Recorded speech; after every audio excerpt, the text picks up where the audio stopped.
प्रणाम, मैं वैद्य गरिमा सैनी आज आपको थोड़ा सा क्लिनिक में आने वाले पेशेंट्स के बारे में बताऊंगी।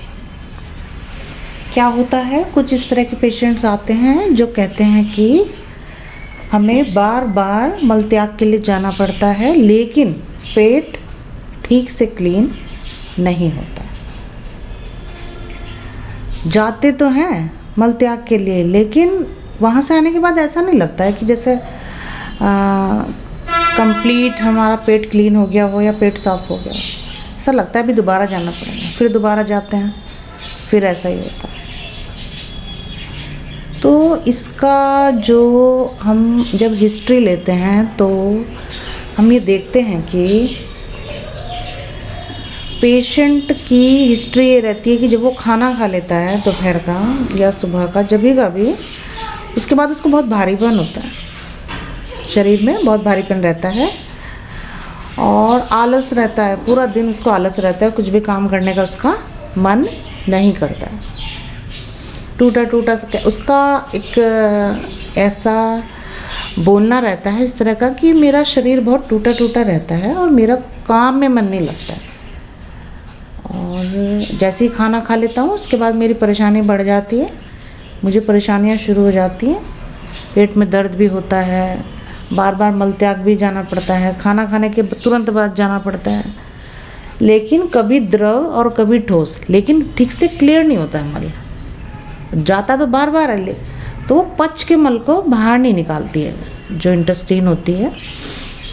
तो क्या होता है कि वो खाना जैसा भी उसने खाया है वो कच्चा सड़ा हुआ जैसा भी है वो वैसा ही बाहर फेंकती रहती है, इंटेस्टाइन जो होती है हमारी।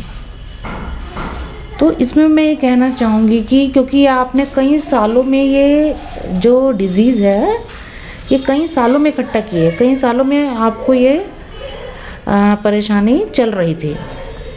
तो इसके लिए मैं ये कहना चाहूँगी कि आप इसका ऐसे नहीं होगा कि एक दिन दवाई खा लिया, चूरन खा लिया, कल दूसरे डॉक्टर का चूरन खा लिया, ये डॉक्टर तो फंकी देता है 50 रुपये की, ये 100 रुपये की, ये 200 रुपये की, होम्योपैथिक दवाई 100 रुपये की, 100 रुपये की, 50 रुपये की, 50 रुपये की। इस तरह से ट्रीटमेंट नहीं हुआ करते। एक तो पहले आप आयुर्वेद में श्रद्धा रखिए कि हाँ आयुर्वेद से हमें 100% रिलीफ होगा। आप ऐसी श्रद्धा आयुर्वेद में रखेंगे तभी आपको आयुर्वेद से रिज़ल्ट मिलेंगे, सबसे पहली बात। दूसरी, ये एक लॉन्ग टाइम डिजीज़ है, इसका ट्रीटमेंट भी 1-1.5 साल तक लंबा चलता है और 1.5 साल में भी ये तभी ठीक होती है जब आप पथ्य का पालन करेंगे। पथ्य आहार जो डॉक्टर आपका आयुर्वेदिक चिकित्सक आपको बताएगा, आप उस पथ्य का पालन करेंगे कि क्या खाना है, अपथ्य को त्याग देंगे, क्या खाना है और क्या नहीं खाना है। तो ये 2 चीज़ें हैं, पथ्य अपथ्य। जब पथ्य को आप अपना लेंगे उसके बाद औषधियों के साथ आपको पूरा 1.5 साल लगेगा इस तरह की रोग को ठीक करने में, क्योंकि आपकी जो इंटेस्टाइन है वो पूरा डिस्टर्ब हो गया है, वो पचा ही नहीं रहा है खाने को। आप चाहे थोड़ा खाना खा रहे हो चाहे ज़्यादा खाना खा रहे हो, वो फेंक रहा है बाहर फेंक रहा है, बस खाने को बाहर फेंक रहा है, पचाने की शक्ति उसकी ख़त्म हो चुकी है। तो अब आप ये समझ लीजिए कि इंटेस्टाइन की हालत क्या हो रही होगी, आपकी आंतों की हालत क्या हो रही होगी कि वो जैसे आप खाते हो तो तुरंत बाहर आपको बार बार जाना पड़ता है। एलोपैथ में से IBS का नाम भी दिया जाता है। तो परेशान होती हैं, आंतें परेशान होती हैं जब भी आप खाना खाते हैं, तो वो तुरंत क्या करती है, आपको मलत्याग करने के लिए मजबूर करती है। और आप मलत्याग तो करते हैं लेकिन प्रॉपर एक सेटिस्फेक्शन, एक संतुष्टि नहीं मिलती कि पेट क्लीन हो गया। तो ये जो डिजीज़ है इसका लॉन्ग टर्म का ट्रीटमेंट है। फिर आप कहते हो कि अरे उस डॉक्टर की दवा खाई थी 5 दिन आराम नहीं मिला, अरे उसकी दवा खा ली थी 15 दिन आराम नहीं मिला।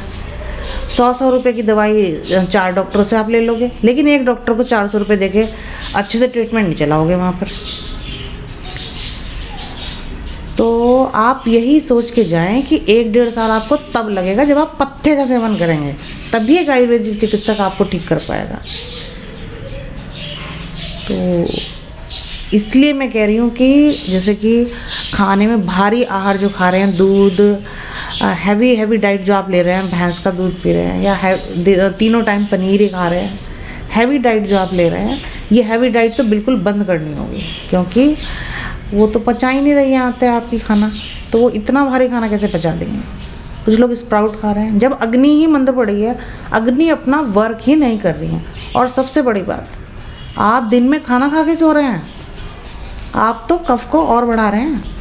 आप कह रहे हैं कि आओ कफ मेरे बढ़ जाओ, दिवस स्वाप कर रहे हैं, खाना खा के दिन में सो रहे हैं और कफ बढ़ रहा है, और जो वो अग्नि जल रही थी उसको मंद कर दिया जा रहा है। एक तो पहले से ही वो मंद अग्नि है, उसको और मंद कर दिया जा रहा है। तो आप सोच सकते हैं उस अग्नि का क्या रिजल्ट होगा, उसका क्या हाल हो रहा होगा उस अग्नि का।